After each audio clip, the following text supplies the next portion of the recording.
ನಮ್ಮ ನೇಚರೇ ಕೊಟ್ಟಿರೋಂಥ ಅತಿ ದೊಡ್ಡ ಗಿಫ್ಟ್ ಅಂತಂದ್ರೆ ನೋಡಿ ಉತ್ತರಾಣಿ ಗಿಡ ಅಂತ. ಇದು ಎಲ್ಲರೂ ನಮ್ಮ ಶ್ರೀಸಾಮಾನ್ಯರು ನೋಡಬೇಕಾದಂಥ ಸಸ್ಯ.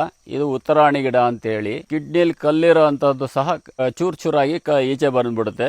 ಅತ್ಯುತ್ತಮವಾದ ಗಿಡ. ಇದನ್ನು ಎಲ್ಲರೂ ಕಳೆ ಅಂತ ಹೇಳೋದು ಅಂದ್ಬಿಟ್ಟು ಕಿತ್ತಾಕ್ತಿರ್ತಾರೆ. ಅವರವರ ಮನೆ ಹತ್ರ, ಪ್ರತಿಯೊಬ್ಬರು ಮನೆ ಹತ್ರನೂ ಇರುತ್ತೆ ಹಳ್ಳಿ ಕಡೆ. ಇದನ್ನು ಕಾಪಾಡ್ಕೊಬೇಕು ಮತ್ತು ಇದನ್ನು ಉಪಯೋಗಿಸ್ಕೊಂಡ್ರೆ ತುಂಬ ಒಳ್ಳೆಯದು. ಇದನ್ನು ಒಂದು ಇಡೀ ಸೊಪ್ಪನ್ನು ಕಷಾಯ ಮಾಡಿ ಅಥವಾ ಸೇವನೆ ಮಾಡಿದರೆ, ಬಟ್ ಈ ಸೊಪ್ಪನ್ನು ಇದು ಕುಡಿ ಕಿತ್ಕೊಂಡು ಇದನ್ನು ಒಂದು ಇಡೀ ಸೊಪ್ಪನ್ನು ಕಷಾಯ ಮಾಡಿಬಿಟ್ಟು ಕುಡಿದ್ರೆ ಕಿಡ್ನಿಯಲ್ಲಿರೋಂಥ ಕಲ್ಲು ಸಹ ಚೂರು ಚೂರಾಗಿ ಈಚೆ ಬಂದ್ಬಿಡುತ್ತೆ. ಯಾವ ಟೈಮಲ್ಲಿ ಕುಡಿಬೇಕಿದು? ಇದನ್ನು ಬೆಳಗಿನ ಜಾವದಲ್ಲಿ ಕುಡಿಬೇಕು. ಖಾಲಿ ಹೊಟ್ಟೆಲಿ ಸೂರ್ಯ ಉದಯೋದಕ್ಕಿಂತ ಮುಂಚೆಗೆ ಕುಡಿದ್ರೆ ಒಳ್ಳೆಯದು.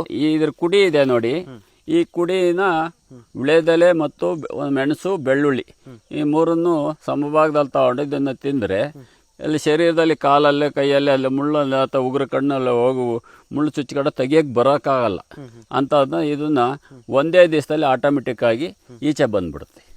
ಉತ್ತರಾಣಿ ಇದರಲ್ಲಿ ಕೆಂಪು ಉತ್ತರಾಣಿ ಅಥವಾ ಬಿಳಿ ಉತ್ತರಾಣಿ ಎರಡೂ ಕೆಲಸ ಮಾಡುತ್ತೆ.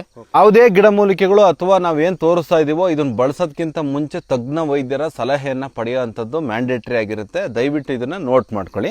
ಈ ಒಂದು ವಿಚಾರ ನಿಮಗೆ ಯೂಸ್ಫುಲ್ ಅಂತ ಅನ್ಸಿದ್ರೆ ಅಥವಾ ಯಾರಿಗೆಲ್ಲ ಕಿಡ್ನಿಲ್ ಕಲ್ಲಿದೆ ಅಂತ ಸ್ನೇಹಿತರಿಗೆ ದಯವಿಟ್ಟು ಯಾರೆಲ್ಲ ಈ ವಿಡಿಯೋ ನೋಡ್ತಾ ಇದ್ದೀರಾ ಶೇರ್ ಮಾಡಿ, ತುಂಬಾ ಜನಗಳಿಗೆ ಅನುಕೂಲ ಆಗುತ್ತೆ.